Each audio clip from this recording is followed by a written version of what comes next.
বিদ্যুৎ, জ্বালানির চাহিদা, বিদ্যুৎ কিভাবে হবে, গত সরকার, তারপর ইন্টারিম সরকার, তারা বিদ্যুৎ জ্বালানির কি অবস্থা রেখে গেছে সেসব নিয়ে কথা বলা এবং ভবিষ্যতে আমরা বিদ্যুৎ জ্বালানিকে কোথায় দেখতে পাবো বা কোথায় দেখতে চাচ্ছি এসব নিয়ে কথা বলার জন্য আজ আমাদের সঙ্গে রয়েছেন বিদ্যুৎ জ্বালানি ও খনিজ সম্পদ মন্ত্রী জনাব ইকবাল হাসান মাহমুদ টুকু। জনাব ইকবাল হাসান মাহমুদ, আপনাকে আমাদের অনুষ্ঠানে স্বাগত জানাই। আপনি আমাদেরকে এই ব্যস্ততার মধ্যেও আপনি আমাদের সময় দিয়েছেন। মাত্রই আপনারা সরকার গঠন করেছেন, সরকার গঠন করার পরেই আপনারা অফিস করতে শুরু করেছেন। এর মধ্যে আপনি আমাদের সময় দিয়েছেন, সেজন্য ঠিকানার পক্ষ থেকে আপনি আপনাদের আন্তরিক ধন্যবাদ, শুভেচ্ছা এবং কৃতজ্ঞতা জানবেন।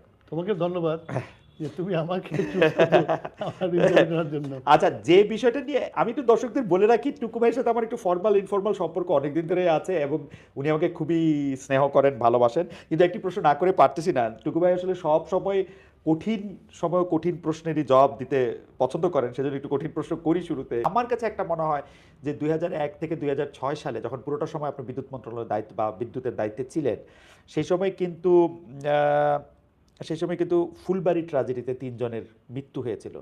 আমরা লোডশেডিংয়ের মারাত্মক বিড়ম্বনার মধ্যে ছিলাম, যেটি নিয়ে আপনিও আসলে অনেক সময় কথা বলেছেন। এই আপনি কি মনে করেন যে মানে কোন বিষয়গুলি আপনি বদলে নতুন করতে চান বা দুঃখ প্রকাশ করতে চান বা ঠিক করে না, মনে ব্যাপার করেন? হচ্ছে যে অতীতের এই যে বিদ্যুৎ মন্ত্রণালয়ের যে ভুলটার কথাটা তোমরা যেটা বলো, হুম হুম। আমি কিন্তু সেভাবে দেখি না। আচ্ছা। আমার আমার আমলে একটা সরকারি একটা নীতি আছে, হুম হুম। পারচেসের নীতি আছে, পাবলিক প্রকিউরমেন্ট রুল। হুম পাবলিক প্রকিউরমেন্ট রুল এমন একটা রুল, হুম। সেটাকে যদি স্টেপ বাই স্টেপ হুম হুম। মেনে যদি চলতে হয়, তাহলে একটা পাওয়ার প্ল্যান্ট করতে গেলে 1.5 থেকে 2 বছর লাগে, অর্ডার দিতে লাগে হুম হুম। টেন্ডার থেকে। হুম তা আমরা তো ওইটা থেকে ডেভিয়েট করি নাই। হুম। আমরা ডেভিয়েট করি নাই, 1 নম্বর। হুম। 2 নম্বর, আমরা কখনোই পাওয়ারটাকে কখনোই মনে করি নাই যে পাওয়ারটাকে প্রাইভেট পণ্য বানিয়ে জনগণকে দেব, যে প্রাইসটা হবে সেই প্রাইসটা জনগণ অ্যাফোর্ড করতে পারবে না, হুম হুম। এখন যেমন হয়েছে। হুম সেই জন্য আমি তখন পাওয়ার সিস্টেম প্ল্যান একটা তৈরি করেছিলাম ওয়ার্ল্ড ব্যাংকের সাথে মিলে। হুম।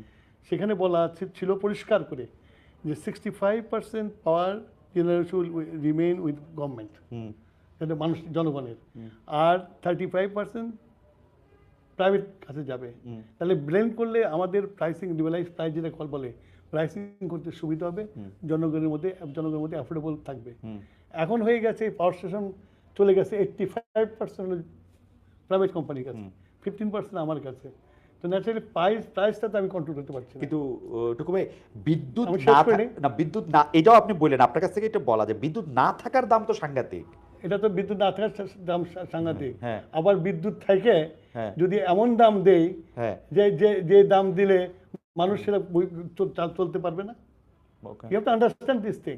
এটা তো একটা ব্যালেন্স করা দরকার এর মধ্যে। এখন কি হয়েছে তোমার, আপ- এই যে তারা তারা বলছে বিদ্যুৎ দিতে, তারা কি করে গেছে? হুম তারা কি করে গেছে? আমি আজকে হিসাব নিয়ে বসেছিলাম। হুম আজকে 36,000 crore টাকা বকেয়া রয়ে গেছে। হুম। তো এই বিদ্যুৎ দেওয়ার সার্থকতা কোথায়? Who is going to pay this money? 36,000 crore টাকা বকেয়া রয়ে গেছে, মানে কি এটা শুধু বিদ্যুতের জন্য? শুধু বিদ্যুতের বিল, বিদ্যুতের বিল? ইনক্লুডিং ক্যাপাসিটি চার্জ, এটা কি হচ্ছে দেশি কোম্পানির কাছে, মানে এটা কি টাকায় পরিশোধ দেশি করবে নাকি বিদেশি মিলে, মিলে? দেশি বিদেশি মিলে সব পাওয়ার স্টেশন আমার কাছে 36,000 তো crore টাকা পায়। ওটা তো অনেকগুলি ক্যাপাসিটি চার্জ বসায় তো এগুলি টাকা অনেক বেড়ে গেছে। সেটা যে- যদি তোমাদের সেটা তো অব্যবস্থাপনা, সেটা তো অব্যবস্থাপনা না, সেটা তো অব্যবস্থাপনা। অব্যবস্থাপনা না। সেটা হচ্ছে যে তোমার বেহিসাবিভাবে বিদ্যুৎ দিয়েছে, জনগণের কথা চিন্তা করে নাই। জনগণ এখন সেটার পে করতে হবে। না, টুকু যেমন আমি- আজকে যেমন আমি মিটিং করলাম, সেই মিটিংয়ে দেখলাম যে এই যারা এজেন্সিগুলো আছে বলছে স্যার বিদ্যুতের দাম বাড়াতে হবে। হুম এখন অলরেডি মানে বিদ্যুৎ কিনছে, হাইয়েস্ট যেটা কিনতেছে সেটা 18 টাকা পার ইউনিট। হুম তো এখন এই যে বিদ্যুতের দাম বাড়াইতে হবে, আর এখন যে অবস্থা আছে মানুষের যে অবস্থা, অর্থনীতির যে অবস্থা, হুম এটা করাটা খুব ডিফিকাল্ট কম্পিটিশন, আনপপুলার ডিসিশন বিদ্যুৎ দাম বাড়ানো। হুম। কিন্তু তখন এটা বাড়াবো, তখন তো আবার আপনি আমার দাম বাড়লো কেন জিজ্ঞাসা করবেন। সুতরাং না, টুকু একটু যদি আমরা ধাপে ধাপে বুঝতে চেষ্টা করি, আওয়ামী লীগ তো বিদ্যুৎ খাতে সাংঘাতিক রকম স্বজনপ্রীতি করছে, অব্যবস্থাপনা করছে, আমি যদি সোজা বাংলা ভাষায় বলি চুরি করছে, কিন্তু তারা দেশের সব মানুষকে বিদ্যুৎ দিতে চাইছে। আপনি কি যদি বিদ্যুৎ দিতে চাইতেন চুরি না কইরা, তাহলে এর চেয়ে বেশি বেটার, মানে এর চেয়ে ভালো অবশ্যই management আমি তো করতে? বলতেইছি তো। হ্যাঁ হ্যাঁ আমি কিন্তু 5 বছর ছিলাম, মনে রাখবেন। হ্যাঁ হ্যাঁ। ওরা ছিল 17 বছর। 17 বছর, 5 বছরে এইসব প্ল্যানিং, 15 বছর আর কি। আর 2 বছর তো মানে চলো হ্যাঁ। তোমার এই আমরা তো পরিকল্পনাগুলো ঠিক করে যখন আমরা যাব তখন আমাদের সরকার চলে গেছে, হুম হুম হুম হুম কিন্তু তারা যে ওই পরিকল্পনা যদি তারা যদি ফলো করতো, হুম। উল্টে না দিয়ে যদি একবারে ইমডিউনিটি বিল পাস করে যদি এইভাবে বিদ্যুৎ না দিত, তাহলে আজকে এই জিনিসটা হতো না। টুকু ভাই, এই প্রশ্নটার যে আরেকটা অংশে আমি একটু পরে আসতেছি, কিন্তু আপনি যদি এই ফুলবাড়ি ট্র্যাজেডিটা নিয়ে বলেন, ফুলবাড়ি আপনি কিন্তু ট্র্যাজেডি আমি বলি। জ্বালানি মিক্স নিয়ে আপনি কথা বলতে চাইছিলেন, কয়লা নিয়ে কথা বলতে চাইছিলেন, কিন্তু ওটা করতে হয় না, পরে 17 না না, বছরে কিন্তু এটা কিছু হয় না। ফুলবাড়ির জি। যেটা ইনসিডেন্টটা যেটা হয়েছে, এখন তোমার দেশে রিসোর্স আছে, হুম হুম হুম এখন সারা দেশে, তুমি তো আমেরিকাতে থাকো, হুম সারা দেশে এখন আর তোমার ওই ক্লোজ পিপিতে তোমার কয়লা উত্তোলন করে না, সেখানে কয়লা উত্তোলন করতে গেলে 20% 30% উত্তোলন করা যায় না। হুম এখন ওপেন পিট সবাই করে, অস্ট্রেলিয়াতে যাও যেখানে যাও ওপেন পিট করে। তখন আমরা কয়লা বেশি পাওয়ার জন্য আমরা ওপেন পিট করতে যাচ্ছিলাম, করার আগে তো আন্দোলন শুরু হয়ে গেছে, হুম হুম হুম। তো ওপেন পিটও হয় নাই। এখন ওই ওই করে করে ইয়েতে এবং এই 17 বছরে কোনো রকম কোনো উদ্যোগ নেওয়া হয় না। এবং আমি মানে ওপেন পিট করেন, ক্লোজ পিট করেন, ভিতরে শেফট দিয়া কিছু একটা করেন, এটা ব্যবহার করেন, কারণ পৃথিবীতে মানুষ কয়লা আগে ব্যবহার করে, গ্যাস পরে ব্যবহার করে, যেহেতু গ্যাস ক্লিনার ফুয়েল, আমরা গ্যাস ফ্রাই ফেলতেছি কয়লার। এইটার ব্যাপারে কি আপনারা এখন আবার চিন্তা ভাবনা করতে শুরু না, করবেন? এখন চিন্তা ভাবনা আছে, কিন্তু ওই যে যেটা বললাম, যে আবার যদি এটা এটা ওপেন পিট না করলে কয়লার আবার ওপেন পিট করলে কৃষির উপর একটা না না, চাপ পড়ে। ওপেন পিট না করলে কয়লার উত্তোলনের যে খরচ, তাতে যে কয়লার দাম পড়বে অনেক এক্সপেন্সিভ হয়ে যায় কয়লা। শুধু ওপেন পিট করে সেই খরচটা অনেক কমে আসে। তো এটা নিয়ে এখনো আমি বসি না, কারণ 3 দিন হয়েছে আমি সরকারে গভর্নমেন্টে বসছি আর কি। আমি শুধু এখন আজ করতে পারতেছি কত টাকার বোঝা আমার ঘাড়ে পড়ে মানে এই সরকারের ঘাড়ে ওকে, পড়ে আপনি আসছে। 36,000 কোটি টাকা বললেন। আমি এবার একটু আবার এই প্রসঙ্গে ফিরে আসি, টাকার বোঝার প্রসঙ্গে। 2023 সালের না, জুলাই এটা তো গেল তোমার শুধু বিল বকেয়া। বিল বকেয়া হ্যাঁ, আরো বলছেন। এখন আমাকে এলএনজি ইম্পোর্ট করতে হবে, হ্যাঁ। এলপিজি ইম্পোর্ট করতে হবে, হ্যাঁ, তারপরে কয়লা ইম্পোর্ট করতে হবে। তার জন্য আরো 30-40 হাজার কোটি টাকা আমার লাগবে, My God. আমি যদি এই সিস্টেমটাকে ঠিক মতো চালাতে চাই। তার মানে 1 লাখ কোটি টাকার একটা মানে বার্ডন আমাদের মাথার উপরে আছে, ঘাড়ের উপরে আছে। সুতরাং লক্ষ তোমরা কোটি টাকা। খোলা চোখে জার্নালিস্টরা যে জিনিসটা এত সহজভাবে দেখো, হ্যাঁ। বিদ্যুৎ এবং জ্বালানি তত সহজ না। এই সরকার গত 20 বছরে একটা ড্রিল করছে, এই ডিলটা করে নাই কেন? মানে তাদের যুক্তিটা কি ছিল? বাপেক্স অফ ওরা করে তো দিয়ে বলছে যে রাখছে। বাপেক্সকে শক্তিশালী করছে, পিএসসি যেহেতু তারা বন্ধ করলো, তাহলে বলে যে বাপেক্সকে পিএইচপি বন্ধ করে কোনোটাই করেনি, চলে গেছে ইম্পোর্টের মধ্যে, যেখানে সহজভাবে পয়সা কামাই করা যাবে। ওকে, মানে প্রোডাকশন শেয়ারিং কন্ট্রাক্টের বদলে তারা মানে আমি আমি আমি একটা জিনিস দেখতে পাচ্ছিলাম যে আপনাদের সরকার সময় অর্থাৎ 2001 থেকে 2006 সময় প্রোডাকশন শেয়ারিং কন্ট্রাক্টের উপর আপনারা অনেক জোর দিয়েছিলেন। বিদেশে অনেক কোম্পানি, তারপরে বাংলাদেশের এই ব্লক ভাগ করে হিউস্টনে না, যখন ওরা অনেক আগ্রহ ছিল সবার, কিন্তু গত 10-12 বছর, 15 বছর, 17 বছরে কোনো রকম আগ্রহী আমরা দেখতে পাই নাই, বা সরকারের মধ্যে থেকেও কোনো রকম উদ্যোগ দেখতে পাই নাই। এটার কারণটা আসলে কি? মানে কারণটা হ্যাঁ। খালেদ মহিউদ্দিন তোমাকে যদি বুঝায় বলতে হয়, তাহলে তো না, খুবই interesting ভেরি আসলে। Intelligent, you understand why they have done it. খুবই ইন্টারেস্টিং। যাই হোক, আমরা পরের এই প্রসঙ্গে পরে আসি যে 2023 সালের জুলাই মাসে আপনারা যে 31 দফা দিছিলেন, সেই 31 দফার 17 নম্বর দফায় আছে যে বিদ্যুৎ, জ্বালানি ও খনিজ খাতে দায় মুক্তি আইন সহ সকল কানাকানুন বাতিল করা হবে, এবং রাষ্ট্রীয় অর্থনীতিতে রক্তক্ষরণ, আমি একটু দেখে পড়ে বলতেছি, রাষ্ট্রীয় অর্থনীতিতে রক্তক্ষরণ রোধ করার লক্ষ্যে জনস্বার্থ বিরোধী কুইক রেন্টাল বিদ্যুৎগুলি কেন্দ্র থেকে বিদ্যুৎ কেনায় চলমান সীমাহীন দুর্নীতি বন্ধ করা হবে। এখন এইটা কি একটা বাস্তবতা? এটাকে আপনি করতে পারবেন? মানে কুইক রেন্টালগুলো আপনি বন্ধ করে দিতে পারবেন? মানে কুইক রেন্টাল অলরেডি সিস্টেম থেকে বের করার ব্যবস্থা করা হয়ে গেছে। তাহলে এইগুলি কি বসে যাবে সব, যেগুলি quick এটা rental চলে ছিল? যাবে, এটা চলে কুইক যাবে? Rental is quick rental. মানে জাস্ট ডিসমেন্টল করে তার ডিসমেন্টল করে আমার কন্ট্রাক্ট তুমি চলে যাও, আচ্ছা, কন্ট্রাক্ট শেষ পর্যন্ত আপনি কন্ট্রাক্ট শেষ হয়ে গেছে, কন্ট্রাক্ট শেষ হয়ে গেছে, ওরা এখন চলে যাবে, আর থাকবে না। তাহলে কুইক আমরা রেন্টাল, আমরা কন্ট্যাক্ট করবো না। তাহলে ওরা যে বিদ্যুৎটা দিত, এই বিদ্যুৎটা আপনি কি দিয়ে এখন? আছে আমার এখনো ক্যাপাসিটি 28,000 মেগাওয়াট, আচ্ছা, আর আমার লাগবে 18,000 মেগাওয়াট। আপনার ক্যাপাসিটি 28,000 মেগাওয়াট, মানে রিডান্ডেন্সি, মানে আপনি যে উৎপাদন, মানে ক্যাপাসিটির সাথে তো উৎপাদন অনেক জড়িত, আপনার আপনার পাওয়ার প্ল্যান্টগুলির মধ্যে তো অনেকগুলি পুরানো। আমার যে উৎপাদন হবে তাতে 18,000 মেগাওয়াট আমি এই বছর ফেস করতে পারবো। আপনার আজকের জেনারেশন কত? আজকে রিপোর্ট এখনো নেই কালকে আপনি যেদিন জয়েন করছেন সেদিন কত ছিল? দুইটা রিপোর্ট নেই, তবে আমি যতদূর জানি 16,000-এর মতো, 16,000-এর মতো। তাহলে মানে আপনার চাহিদা থেকে 2,000 মেগাওয়াট এখনো কম বেশি আছে। আছে, না, 18,000 আপনার চাহিদা, পিকে হবে। পিকে চাহিদা হবে। আচ্ছা, I am working on peak, যেটা 18,000-এ যাবে। কথা বুঝছো? না, জেনারেশন ওয়াইজ আপনার যদি 28,000 মেগাওয়াট জেনারেট করার থাকে, তাহলে আপনি কি এই যে এখন 16,000 করতেছেন সেটা কি ইচ্ছা করে নাকি আপনার এটার খবর আপনি এখনো না নেন না নাই? না, এটা এটা খবর নিতে ইচ্ছে করে না। হ্যাঁ, এখানে তোমার কয়লার অভাব আছে, আচ্ছা, তার জন্য অনেকগুলো পাওয়ার স্টেশন বন্ধ আচ্ছা, আছে। কয়লা ভিত্তিকগুলি বন্ধ হয়ে আছে। এখানে তোমার ইয়ে ফুয়েলের অভাব আছে, হুম, এগুলো ইম্পোর্টেড যেগুলা, সেই জন্য অনেক অনেক পাওয়ার স্টেশন বন্ধ আছে, যার জন্য আমরা 18,000 পর্যন্ত যেতে পারবো আমরা। আচ্ছা, এইগুলো আবার ইম্পোর্ট করলে হ্যাঁ। আবার যদি শিল্পপদ্ধতি যদি সাপ্লাই করা যায়, তাহলে ওই 28,000 পর্যন্ত যাওয়া যাবে। একটা পর্যায়ে এই কথাটা আপনি আমি জানি না আপনার আগে নিশ্চয়ই আর অনেকে বলছে, কিন্তু আমি আপনার মুখে প্রথম শুনছি 2000-2001 সালের দিকে, যে আপনি একটা এনার্জি মিক্সের কথা খুব বলতেন। সেই এনার্জি মিক্সের সময় বাংলাদেশে খুব কম বেশি লোকরা আমি বলতে শুনি নাই, কিন্তু এনার্জি মিক্সের কথা বলতেন। সেখানে আপনি বলতেন যে আইওসি থেকে আমরা যে গ্যাস পাই, অর্থাৎ প্রোডাকশন শেয়ারের কন্ট্রাক্টের মাধ্যমে যে গ্যাস পাই, সেই গ্যাস দামি গ্যাস, সেটা বিদ্যুতের মধ্যে আমরা ব্যবহার না করি, কম করি। কিন্তু এখনকার অবস্থাটা কি? এখন আপনি এটা কি করবেন? আইওসির গ্যাস না নিলে আইওসির যেটুকু গ্যাস হ্যাঁ, আছে, হ্যাঁ। সেদের সবচেয়ে বড় আমাদের কনজিউমার তো হচ্ছে আমাদের বিবিএনা, হ্যাঁ, না না, কনজিউমার হচ্ছে house hold consumer, Housel consumer, পাইপে করে আসে। হ্যাঁ, হ্যাঁ। এবং এই কনজিউমারকে ক্যাটারিং করতে গেলে আমরা যে গ্যাস পাই, সেই গ্যাস দিয়ে আবার অন্যদিকে দিতে পারি না আমরা, রাইট, রাইট। ইন্ডাস্ট্রিয়াল গ্যাসগুলো দিতে পারি সেই জন্য না। তো আপনারা বাজার আপনি দেখছেন কিনা, আগের সরকারের আমলে পুরাটাই কিন্তু একটা হচপচ লেগে রয়েছে। কখনো গ্যাস দিচ্ছে, কখনো সিলিন্ডার বাজারে মিলতেছে না, কখনো 1200 টাকার সিলিন্ডার 3000 না, টাকা হচ্ছে। ওখানে আরেকটা খারাপ কাজ করে গেছে। আমি তো আমার সিটিজেনকে ক্যাটারিং করতেছি সিলিন্ডার, তাই না? ইন্ডিয়াতে সিলিন্ডার সাবসিডি দেয়, কিন্তু সিলিন্ডারটা ওরা সাপ্লাইটা ঠিক রাখে। আমাদের এখানে হয়েছে কি, সিলিন্ডার সাপ্লাইটা পুরোটা প্রাইভেটের কাছে দিয়ে দিয়েছে। তারপরে হয়েছে কি, এই ক্যাটেগরি এই ইন্টিম গভর্নমেন্টের মধ্যে আমলেই অনেক ইম্পোর্টার, যারা নাকি এটাও একটা সিন্ডিকেট, অনেক সিন্ডিকেটের মেম্বাররা কি বলে ডিফল্ট করছে। ডিফল্ট করার ফলে তাদেরকে গত 1 বছরের মতো টাইমে তাদেরকে এলসি খুলতে দেয় নাই। এলসি করতে না পারার জন্য লিকুইড গ্যাস আসে নাই, আচ্ছা, বটল প্ল্যান্টগুলো সব পরে আছে। এখন এই যে আমরা আলোচনা করতেছি, এখন এগুলোকে ইম্পোর্ট করার ব্যবস্থা করছি, ব্যবস্থা করে করছি, এবং আমি মনে করি যে এই পলিসিটা চেঞ্জ হওয়া দরকার। এই পলিসিটাতে এই যে এটা করলে এরা বার্গেন করতে পারে।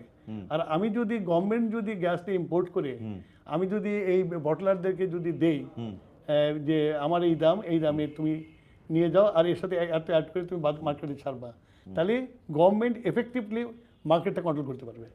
তো সেই জন্য আমি মনে করি গভর্নমেন্টকে একটা উদ্যোগ নিতে হবে, গ্যাসটা নিজেরা ইম্পোর্ট করবো, বাল্ক আমরা ওদের কাছে বিক্রি করে দেবো, ওরা রিটেল করবে। যদি এটা আমার প্ল্যান, আমি এখনো প্রাইম মিনিস্টারের সাথে আলোচনা করিনি। আমার কাছে মনে হয় যে এই ব্যাপারগুলিতে নিশ্চয়ই আপনি আরো অনেকগুলি বিষয় খতায় দেখবেন এবং অনেকগুলি আমার তোমার 3 দিন হয়েছে, 3 দিন হয়েছে আপনি। আমি তো যা বলতে যা একটু দেখছি সেটাকে বলছি। আমি চট করে একটু আসি যে আদানির কাছ থেকে যে বিদ্যুৎ কেন্দ্রটা ভারতে, যেটা কয়লা ভিত্তিক বিদ্যুৎ কেন্দ্র, সেটার ব্যাপারে আপনি কি সিদ্ধান্ত? ইউসি, আদানিটা একটা তো আমি বলবো যে একটা মানে real good case to study. Okay. এখন আদানি যে কন্ট্রাক্টগুলো করেছে, মানে ডিটেলসে গেলে তোমার এই টাইমের মধ্যে এটা আমি বলতে পারবো না, যতটুকু আমি আপনি জানতে পেরেছি আর কি। হ্যাঁ। তো এখন এই কন্ট্রাক্টে যেটা হয়েছে, বিদ্যুতের দাম সবচেয়ে বেশি। আমার হাইয়েস্ট যেটা বিদ্যুতের দাম যেটা আছে, সেটা হলো তোমার মাদারবাড়ির পাওয়ার স্টেশন, যে 14 টাকা আছে, তার থেকেও বেশি 18 টাকা। তো 18 টাকাই কি আসলে, নাকি ডলারের দাম? না না, 18 টাকা, 18 টাকা। আচ্ছা, 18 টাকাই। ডলার দিয়ে লাভ নেই, আমার পে করতে হবে। আচ্ছা, আচ্ছা, ঠিক আছে। ডলার দাম যাই ওটা দেখে তো লাভ নেই।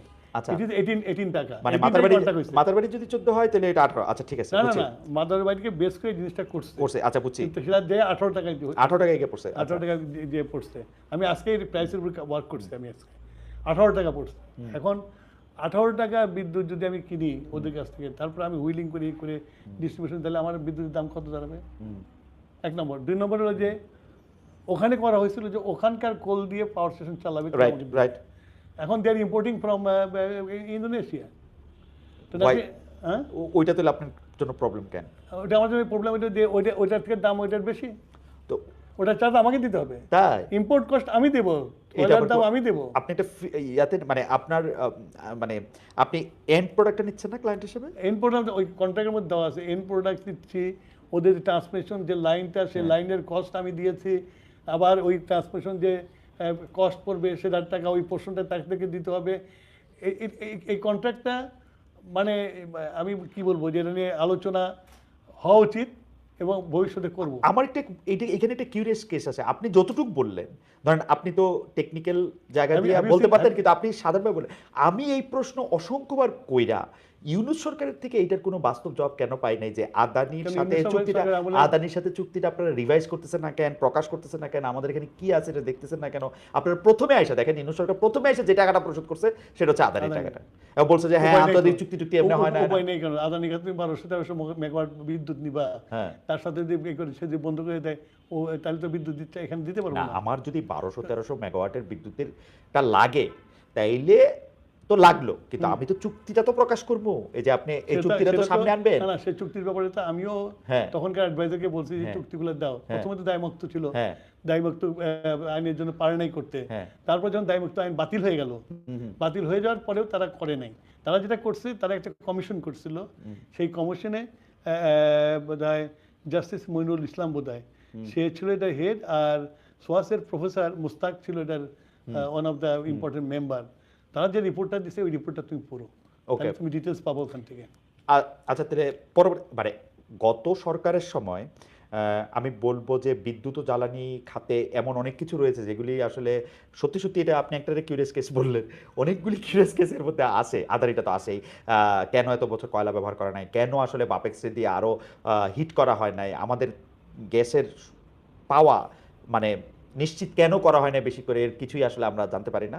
আরও একটা যেটা জিনিস জানতে পারি না সেটা হচ্ছে যে আপনারা আপনাদের জাতীয় নির্বাচন আগে ইশতেহারে বলছে যে রূপপুর পারমাণবিক কেন্দ্রে যদি কোনো ধরনের দুর্নীতি বাটপারি এগুলি যদি হয়ে থাকে তাহলে আপনারা এটা পুনর্মূল্যায়ন করবেন, কিন্তু এই পুনর্মূল্যায়ন করতে গিয়ে যদি আপনারা দেখেন যেটা হয়েছে, তাহলে রূপপুর পারমাণবিক কেন্দ্রের ভবিষ্যৎ কি হবে আসলে? না যদি এটা বিলিয়ন ডলার একটা প্রশ্নটা যদি প্রজেক্ট। মানে এক নম্বর হলো যে আমি তো মাত্র 3 দিন হলো আসছি, হ্যাঁ তো রূপপুরের সম্বন্ধে আমি কিছুই জানি না। আচ্ছা এখন পর্যন্ত ওই রূপপুর ধরা হয়নি। আমি আচ্ছা জাস্ট ফার্স্ট টাইম মানে আমি মানে কি বলবো তোমার যে মানে জানার চেষ্টা করছি মাত্র, আমি এখনো আচ্ছা ভিতরেও ঢুকতে পারি নাই। ওকে তো মানে তোমার অ্যাপ্রাইজ হওয়ার চেষ্টা করছি। হুম এখন রূপপুরটা নিয়ে আমি এখনো বসি নাই, হুম হুম এবং রূপপুর তো এখন পর্যন্ত তোমার প্রোডাকশনই শুরু হয় নাই। Hmm but unfortunately Rooppur payment due হয়ে গেছে।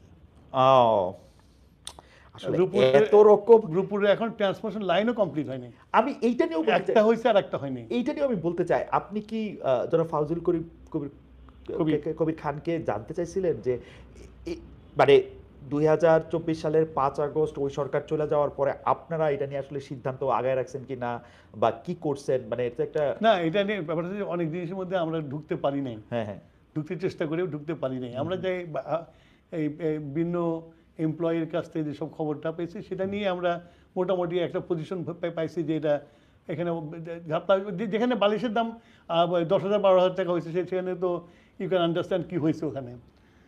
তো এইটা এখন পর্যন্ত তোমার একটা ট্রান্সমিশন লাইন হয়ে গেছে, হুম আর একটা ট্রান্সমিশন লাইন কেবল যমুনা ক্রস করছে। হুম তো এটা মানে কবে কমিশন হবে এটা এখনো বলা যাচ্ছে না, আমি এখনো বসিনি ওদের ওকে সাথে। ওকে।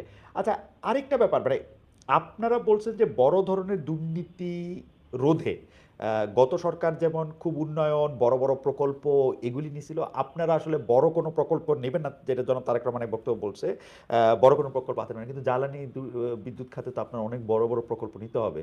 এমনকি যদি আপনি প্রকল্প যদি সঞ্চালন লাইনের কথাও বলেন, যেটা আপনাদের বলছেন 2,500 সার্কিট কিলোমিটার। আমরা যেটা আমাদের আমাদের প্রধানমন্ত্রী সাহেব যেটা আমাকে বলেছেন আর কি, হুম যে আমাকে বলেছে রিনিউয়েবল এনার্জি থেকে যে চলে যাওয়ার জন্য। হুম তো আমাদের ফার্স্ট অপশন থাকবে রিনিউয়েবল এনার্জি যাওয়ার জন্য, এবং আমাদের রিনিউয়েবল আমি আসার পরে যতটুকু স্টক টেকিং করছি আমার অনেক জায়গা আছে, সেখান দিয়ে আমি 1000 মেগাওয়াট রিনিউয়েবল এনার্জি আনতে পারবো আর কি। হুম আর এখন যেটা হয়ে গেছে বিদেশে বিশেষ করে ইন্টারন্যাশনাল ব্যাঙ্কগুলো আছে, ব্যাংকিং যারা আছে, ইভেন চাইনিজ ব্যাঙ্কগুলো এখন মানে ফসিল ফুয়েলের এনার্জির জন্য তারা টাকা দিতে চায় না। তো এই এই রিনিউয়েবল এনার্জির উপরই তাদের নজর বেশি। তো ওইটাতে আমরা বেশি ফোকাস থাকবো রিনিউয়েবল এনার্জিতে। আর যেগুলো পাওয়ার স্টেশন ওরা করেছে, যেগুলো মানে চলানোই মুশকিল হয়ে গেছে, হুম সেগুলো আমরা হয়তো যতক্ষণ পর্যন্ত আমার রিনিউয়েবল এনার্জি এটাকে না করবে ততদিন ওইগুলো চালাবো আর কি। কিন্তু টুকু ভাই আমি আপনার একটা কথা বলি, সেইটা হচ্ছে রিনিউয়েবল এনার্জি হচ্ছে, এটা বলে না ক্রিকেটে এ হচ্ছে আপনার গো টু প্লেয়ার।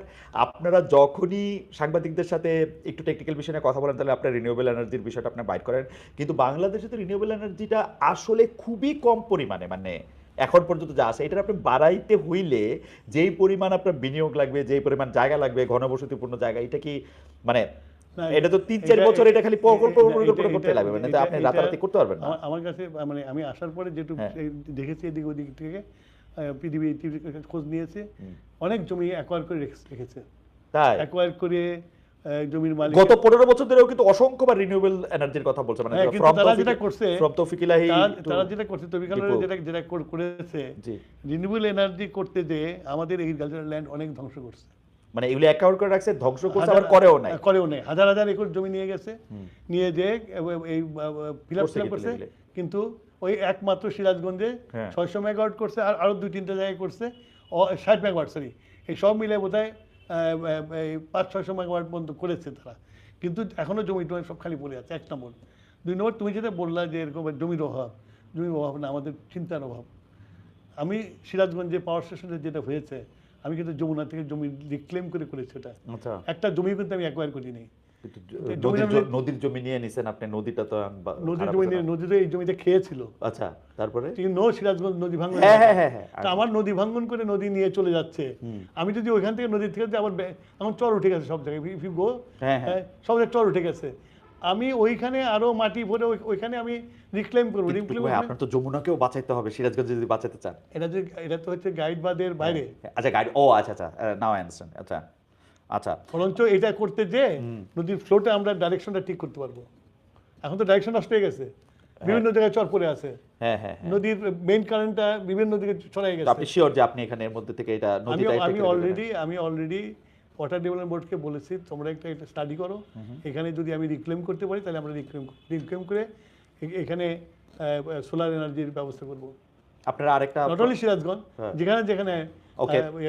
নদী ভেঙে নিয়ে যায়, তো চাঁদপুর শহর তারপর, হ্যাঁ অর্ধেক তো নদীর মধ্যে আছে, হ্যাঁ, তো ওখানে যদি চর জায়গা, সেই চরটা আমি ইউজ করবো না। আপনি যদি ওইটা পরিকল্পনা করে করেন, যেটা আপনি বলছেন যে চীনের অভিজ্ঞতা যদি সরকার, আপনি নিজ দিয়ে হাতিয়া টাতিয়াতেও আপনি অনেক বড় করে করতে পারবেন, কারণ চীন এগুলিতে এখন মাস্টার হয়ে গেছে, এই পৃথিবীর অনেক দেশও এগুলিতে এখন মাস্টার হয়ে গেছে, যেগুলিতে এখন কেমনে করবেন আপনি নিশ্চয়ই এগুলি আমি জানি না, কিন্তু আমি রিনিউয়েবল কিন্তু শুনতেছি, you have to understand one thing, যে এটা আমাদের নতুন গভর্নমেন্ট, হ্যাঁ আমি আজ দিয়ে বোধহয় 4 দিন হ্যাঁ বসলাম, হ্যাঁ হ্যাঁ, এবং 4 দিনে আমাকে মিটিংই করতে হয়েছে, আর কিছু জানার জন্য আমাকে বসতে হয়েছে, কালকেও বলবো আমি জানার জন্য কি অবস্থা। তো সেইখানে যে মানে কালকে বলবো যে প্রকল্পগুলো কোথায় কি অবস্থা আছে জানার জন্য। এখন ব্যাপার হচ্ছে যে technical, highly technically ministry, and যেহেতু আমি I ran my own industry, power station ছিল, কিছুটা আপনি পুরাটা, আপনি আসলে পয়েন্ট এ থেকে পয়েন্ট বি পর্যন্ত পুরাটাই আপনি আসলে আপনার নিজস্ব এক্সপেরিয়েন্সই আছে, আছে। এবং এর আগে বিদ্যুৎ, তবে শুধু মানে বিদ্যুৎ ও জ্বালানি মানে দুটি বিষয় পাশাপাশি রাখলে এটা একটা বিশাল মন্ত্রণালয়, বিশাল আসপেক্ট, আপনাকে অনেক কিছুই দেখতে হবে। আমি একটা জিনিস দেখছি যে আমার একজন ক্যাপাবল স্টেট মিনিস্টার আছে, আচ্ছা আচ্ছা আচ্ছা আচ্ছা আচ্ছা খুব ক্যাপাবল ছেলে, আচ্ছা আই থিঙ্ক আমার জন্য খুব সহায়ক হবে ছিল স্টেট মিনিস্টার। আচ্ছা আচ্ছা, ঠিক আছে, মানে তারপরেও আপনাকে যেহেতু মানে সিনিয়র মিনিস্টার হিসেবে ওভারসি করতে হবে, আপনারা আরেকটা কথা কিন্তু বলছেন যে আপনারা কোনো গোপন চুক্তি করবেন না, আপনারা কোনো গোপন চুক্তি করবেন, কিন্তু আমরা দেখছি যে আমি সাংবাদিকতার অভিজ্ঞতা থেকে আমি বলি যে 98 থেকে এটা 2026, 28 বছরে আমি দেখছি যে পাওয়ার এনার্জি নিয়ে সরকার আসলে মুখ খুলতে চায় না। কিছু কথা আপনি বলতেন আসলে 2001 থেকে 2006 পর্যন্ত, কিন্তু সাইফুর রহমান সাহেব বলতেন না। জ্বালানি মন্ত্রী যিনি ছিলেন মোশাররফ হোসেন সাহেব দীর্ঘদিন, বা পরে যখন জ্বালানি উপদেষ্টা মাহমুদুর রহমান সাহেব হয়েছেন, তারা কিন্তু মুখে এক ধরনের তালা এটাই রাখতেন। সত্যি সত্যি আপনি এটা পারবেন যে মানে গোপন চুক্তি না করে আমাদেরকে আপনি এটা জানাবেন যে আদানির চুক্তিটা আপনারা পুরাটাই নেবেন কিনা, নাকি এটা আবার রিভাইজ করতে চাবেন, পুরা বিদ্যুতে লাগবে কিনা, যত এইসব মানে আমি কখনোই তোমাকে বলবো না যে আদানি চুক্তি স্ক্র্যাপ করে দেবো, আচ্ছা, আমি কখনোই বলবো আপনি পুরাটা আমি নেবেন, রিনেগোশিয়েট করবো, আপনি পুরাটা নেবেন কিনা? আমি যেমন আমরা ডিসাইড করছি যে আমরা আদানির পাওয়ারটা আমরা অডিট করব, অডিট করে দেখবো অ্যাকচুয়ালি কত পাওয়ার সে আমাকে দিচ্ছে। ওকে, অডিট না হলে তো আর বুঝবে না তুমি, তো অডিট করতে টাইম লাগবে তোমার, আমাকে অডিট ফার্ম নিয়োগ করতে হবে, সেই করতে হবে না, কিন্তু বিদ্যুৎটা তো আপনি কত বিদ্যুৎ দিচ্ছে সেটা তো আপনি কালকে রিপোর্টই আপনি নিতে পারবেন। That's easy. কেন ও আপনার ইয়াতে দিতেছে না? দিচ্ছে, অনেক কিছু আছে, কাগজ কলম অনেক খাতায় অনেক কিছু থাকে, একটা কথা আছে না, কাগজ কাজের কলম গল্প। আছে, হ্যাঁ। না না, সিরিয়াসলি মানে আপনি এটা ইয়া করতে পারবেন না? তুমি যদি মানে পিন পয়েন্টেড করতে চাও, হ্যাঁ, তাহলে তোমাকে বিদ্যুৎ অডিটটা করতেই হবে। ও ও- ও আপনাকে কারণ আমি গ্রিডে, বলি অলরেডি কিন্তু টাসেল আছে আচ্ছা, between power development board and ও মানে আমি কত পাচ্ছি আর কত দাম দিচ্ছি, হ্যাঁ, ও বলছে যে আমি এই পাইছি, ও বলছে আমি এই তো পাইছি। ও 17 মাস কি করলো ইউনূস সরকার? এইটা এটা Don't ask me. দাদা, You ask them. I actually ask মানে 100 বিকজ যদি এইটা নিয়ে, কারণ আমি জানি যে এইটা নিয়ে আপনাকে মানে 2001 থেকে 2006 যাদের সাথে বা তারপরেও এইটা নিয়ে যখন ডিসপিউট হয়, এটা তো ফার্স্ট থিং যেটা আপনি আসলে ইয়া করবেন, মানে আমি কত পাচ্ছি আর ও কত দাম দিচ্ছি, এইটা নিয়ে যদি আরে আমি যখন গতবার পেয়েছিলাম তখন হ্যাঁ। কিন্তু অডিটিং সিস্টেমই ছিল না। আচ্ছা, আমি যে পাওয়ার ডেভেলপমেন্ট বোর্ডের অফিসে যে মিটিং টিটিং করে অডিটিং চালু করার ব্যবস্থা করেছিলাম আমি ফার্স্ট টাইম। এর আগে কোনোদিনও অডিটিং কিন্তু হয়নি। পাওয়ার জেনারেশন তো আচ্ছা ঠিক আছে, এটা তো মানে আমি যতটুকু জানি দর্শক, পাওয়ার জেনারেশন তো আসলে যদি আপনি গ্রিডে নেন তাহলে তো এটা একদম স্পষ্ট যে আপনি আসলে কত পাইতেছেন, এটার মধ্যে কেন ডিসপিউট হবে না, তুমি যেটা ওইভাবে স্পষ্ট মনে করছো, এটা তো স্পষ্টটা। তা এখন ডিপেন্ড করে তোমার আচ্ছা। সেন্ট্রাল ডিসপাস সিস্টেমটা কত ভালো। সেন্ট্রাল ডিসপ্যাচ সিস্টেম আসলে ওই জেনারেশন লস্ট হচ্ছে এক্সিট রাইট। তারপরে হয়তো ও বললো যে আমার এত লস হয়েছে, আমি বললাম এত loss হওয়ার আচ্ছা কথা না। ওকে, হ্যাঁ তুমি ওকে এত লস করছো, এগুলো নিয়ে তো সেই জন্য করতে হবে কি। ওকে। এইবার হচ্ছে যে ওই যে জনগণ ঘনিষ্ঠ কথাটা বলি, যে চাউলের আগে যেটা ছিল যে চাউলের দাম, তেলের দাম, লবণের দাম, চিনির দাম, এগুলি একটা সাংঘাতিক ঘটনা ছিল। এখন কিন্তু মধ্যবিত্তের বড় হচ্ছে সিলিন্ডারের দাম, হঠাৎ করে সিলিন্ডারের দাম ইউনূস সরকারের সময় 1500 টাকার সিলিন্ডার 4000 টাকা পাওয়া যাচ্ছিল, আপনি দেখতেছেন। এইটা যাতে না হয় এটার জন্য আপনি কি করবেন, এটার কোনো একটা না, এটা তো আপনি একটা কথা বলতেছিলেন যে গভর্নমেন্টের কাছে যদি কোনো এইসব জনঘনিষ্ঠ ব্যাপারগুলির মধ্যে 65 ভাগ বা বেশিরভাগটা থাকে তাহলে এটা একটা উপকার হয়, এরকম কোনো প্ল্যান কি আপনার আছে? না, আমি তো বলি এটার উপরে কাজ করছি আমি। আচ্ছা। এটার উপরে কাজ করছি, কেননা তোমার একবারে তুমি যদি প্রাইভেট হাতে ছেড়ে দাও, হুম তাহলে যেটা হয় প্রাইভেট ইচ্ছা মতো তার তার খেলা খেলে। হুম যেমন এখন বলছে যে কেন তুমি সিএনজি এক্সপোর্ট ইম্পোর্ট করো নাই, আমাকে এলসি করতে দেয় নাই, ব্যাংক আমাকে হেল্প করে নাই, ব্যাংক আমার সাথে কোঅপারেট করে নাই, সেই জন্য এলসি হয় নাই, মাল আসে নাই। তারপরে বটলিং প্ল্যান্টরা সব বসে আছে, মাল নেই, আমি কি করবো, দাম বেড়ে গেছে, তুমি বলে 4000 টাকা 4000 টাকাও পাওয়া যাচ্ছিল না আসলে। চলে গেছে। এখন সেই জন্যই বললাম যে গভর্নমেন্টের কন্ট্রোল এইসব জিনিস, বিশেষ করে এসেন্সিয়াল যেগুলা, যেগুলা তোমার জনগণ সেবামূলক যেগুলো আর কি তোমার, সেগুলো গভর্নমেন্টের হাতে রাখা উচিত, এবং গভর্নমেন্ট বাল্ক বিক্রি করবে তাদের কাছে। তাহলে গভর্নমেন্ট জানলো তার স্টোরে কত আছে, কথা বুঝছো, তাহলে ওয়েল কন্ট্রোল করতে গভর্নমেন্ট নিজে কন্ট্রোল করতে হবে ভালো আর কি এটাকে। এই ক্ষেত্রে আপনারা কি ওই যে বাজার যাচাই করছেন যে গভর্নমেন্ট এটা করবে, নাকি গভর্নমেন্টের কোনো একটা শাখা করবে? আমরা শুনছিলাম যে সেনাবাহিনী এই ব্যবসা করবে নাকি অন্যরা এটা, আমি এত আচ্ছা ওকে আমি এত ওকে, ডিসিপ্লিন আমি নিজের আমার নিজের উইজডম ইউজ করে আমি মনে করেছি যে এই যে আজকে যে ক্রাইসিসটা হয়েছে, এই ক্রাইসিসটা হতো না যদি গভর্নমেন্টের যদি এখানে রোল থাকতো। এখানে গভর্নমেন্টের কোনো রোলই নেই। হ্যাঁ, গভর্নমেন্ট এই 17 মাস, মানে আমি আওয়ামী লীগ গভর্নমেন্টের কথা বলছি না, কারণ আওয়ামী লীগের গভর্নমেন্টের মধ্যে এইসব ব্যাপারগুলিতে একটা ছিলই হচ্ছে যেটাকে ইংরেজিতে ওই যে ঘোলা পানি, মানে ট্রাবলড ওয়াটারের মধ্যে আপনি ফিশিং করার, কারণ অনেক বেশি এর মধ্যে গ্রে এরিয়া ছিল এবং তারা কেউ আমাদের সাথে কথা বলতো না আসলে। মানে বিদ্যুৎ প্রতিমন্ত্রী আমাকে সর্বশেষ কবে একটা ইন্টারভিউ দিচ্ছেন, অনেকবার বলার পরও সেটার কোনো ইয়া নাই। যাই হোক, আমি আজকের প্রসঙ্গে আসি। আপনারা অফশোর অনশোর দুইটাতেই আসলে মানে সমুদ্রে এবং স্থলভাগে এই যে গ্যাস অনুসন্ধানের জন্য দরপত্র আহ্বানের যে পরিকল্পনা এবং প্রোডাকশন শেয়ারিং কন্ট্রাক্টের যে আহ্বান, আমরা দেখলাম যে আপনি আসার পরপরই এইটাকে নিয়ে একটু নাড়াচাড়া হচ্ছে এবং এটা আপনারা আমি ওইটা তো করবোই, হ্যাঁ এবং মানে আমি প্রধানমন্ত্রীর কাছে প্রস্তাব দেব, নিয়ে যাব যে আমাদের পাপেক্সকে আরও ভাইব্রেন্ট করা এবং তাদেরকে আরও সহযোগিতা করা, যাতে তারা আমাদের দেশে যে রিজার্ভ আছে সেগুলো ট্যাপ করে উত্তোলন করার জন্য। আপনি তো জানেন যে 2024 সালের আগস্টে যে এই গত সরকার পতনের পর এই বাংলাদেশে আইসা এই প্রোডাকশন শেয়ারিং এ অংশ নিতে আসলে বিদেশিরা আগ্রহী হয় নাই এখন পর্যন্ত কেউ। আপনার কি মনে হয় এখন আপনারা আসছেন, এরা কি ধরে নিবে যে এটা একটা স্টেবল? কারণ এটা অনেক টাকা বিনিয়োগের ব্যাপার, আপনারা চাইলেই যে আমি মনে করি যে আমাদের যে গভর্নমেন্ট আসছে, it is a elected government, এবং আমরা যদি তাদের সাথে ফ্রেন্ডলি হই, আমরা যদি তাদেরকে যদি আমরা অ্যাসুরেন্স দিতে পারি, তাহলে অনেকেই আসবে এখানে করার জন্য, এক্সপ্লোর করার জন্য। আপনাদের সরকারের একটা বড় চমক হচ্ছে পররাষ্ট্রমন্ত্রী পদে জাতীয় নিরাপত্তা উপদেষ্টার নিয়োগ। এইটা আমি শুনছি যে আপনারাও অনেকে এটাতে খুবই বিস্মিত হয়েছেন। এটা সম্পর্কে আপনি এটা বলবেন যে মানে অনেকে বলতেছেন যে পররাষ্ট্রমন্ত্রী হওয়ার মতো উপযুক্ত লোক বিএনপিতে ছিল না বলেই বিএনপিকে আসলে তাকে নিতে হয়েছে। আবার কেউ কেউ বলেন যে বিএনপি এই ইলেকশনটা খুব স্মুথলি পার হওয়ার জন্য এই উপদেষ্টা পরিষদের কারোর সাথে একটা গোপনে একটা ষড়যন্ত্রমূলক অবস্থান নিয়েছে। আপনি যদি একটু আমি বলে একটা জিনিস বলতেন। খুব পরিষ্কার করে তোমাকে বলি, হুম, বিএনপি কখনোই আন্ডারহ্যান্ড ডিল করে কোনোদিন ক্ষমতায় আসে নাই।